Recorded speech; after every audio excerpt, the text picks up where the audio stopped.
And compliance analyst Catherine Asapokhai Utsalu joins me for more insight on this. Good to have you join us, Catherine, on this hour. You live in the U.S., so let's get the latest from you on the coronavirus outbreak in the U.S. Thank you for having me here today. Um, when it comes to the coronavirus in the United States as at today, there's a limit to what I can say to you because the CDC is in the best position to give you the actual latest.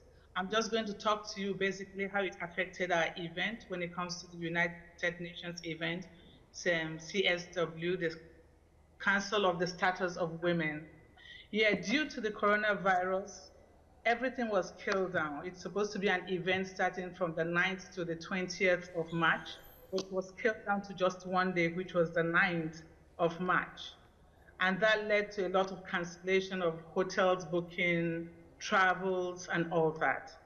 This has affected a lot of us in the sense that investment has been put into that event. And because of the cancellation, unfortunately, a lot of the hotels have been very cooperative, and a lot of the airlines also have been able to cancel flights without any fees and cancel hotel reservation without any fees. So when it comes to the spread, yes, it is spreading, but it is also curtailed. The United States government is doing the best that it can to make sure that it does not spread beyond what is going on right now. I can speak generally when it comes to North Carolina. Yes, we have, according to the news, that we have one or two cases, but it has not spread beyond that. So I'm going to say when it comes to coronavirus, the precaution that we all have to take is make sure we wash our hands, make sure we use things like Lysol. And when it comes to a lot of people coming from Africa, I tell them use things like Dettol. It also works. It's as good as Lysol. So it doesn't have to be Lysol alone. So take precautions. Make sure when you go to restaurants before you eat, you make sure you wipe your hands properly when you come into your house, your doorknobs, your car, your kids going to school and coming back, the school bag, as much as we can, have all the spray that you can have, and spray your children's school bags when they come back home. Spray your car seats before you sit down, and do all the things necessary that you can to do to prevent it. All right, Catherine, let's stay with the Women's Conference. You said the hotels and the airlines have been very generous in terms of canceling these flights and returning fees. But there was also an agenda for this meeting. So how are you finding your way around that? Well, right now what we are doing is we are waiting for the United Nations to tell us when next we're having this event. Because right now, though cancelled, there is a plan on ground to have it in the near future. So nothing has changed when it comes to what we want to present and the people we want to work with. Our hope is that most of those coming from outside the United States, that as at the time that the new date is fixed, that the visas are still valid and their passports are still valid, because having to do the CSW 64 without the international community coming together in the United States, that is going to be very, very low key, and that is going to mean we're having less than 80% participants.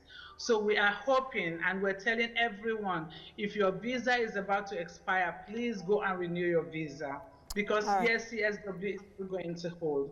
Thank you. All right. I mean, this is just one of many events that have been cancelled around the world. Whether entertainment, whether sports, religious events, every sector has been affected because of the coronavirus. What impact do you think this will have on the travel and tourism sector? It definitely has a great impact, because when we're talking about CSW, we're talking about over 2,000 women and men coming into the United States from all over the world. And when they come, they don't stay only in New York. After the event, most times they go about visiting other states. So we can see a serious crunch when it comes to hospitality management or hospitality industry. Yes, it is affecting them. But we are believing that the decision that the government has taken for now, scaling down event, is the best decision because it is better to be safe than sorry. We're also seeing the World Health Organization saying there's going to be shortage in medical supplies, and there were seeing people who are also doing panic buying. What should we be doing right now in terms of ensuring that we do not have shortages, especially in food supplies?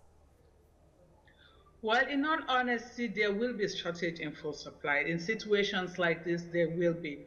Because there are, when you talk about the local farms, when you go to when you're in a city where there is coronavirus, then there is shortage because there are some farms that ordinarily people will not want to get foods from, especially if the farms are in the location where you have the victims. So yes, is there shortage? Yeah, I was at the mall some days ago.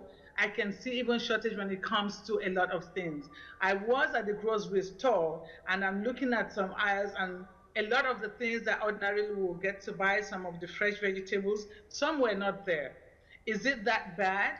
It has not gotten to a stage of any panic. But yes, we will ask everyone, whatever you can store for now, yes, store them, freeze your food, put them in the All right. freezer, get frozen one. I'm afraid Yes. we do have to go. Compliance analyst Catherine Asapokhai Utsalu, many thanks for your time on this issue.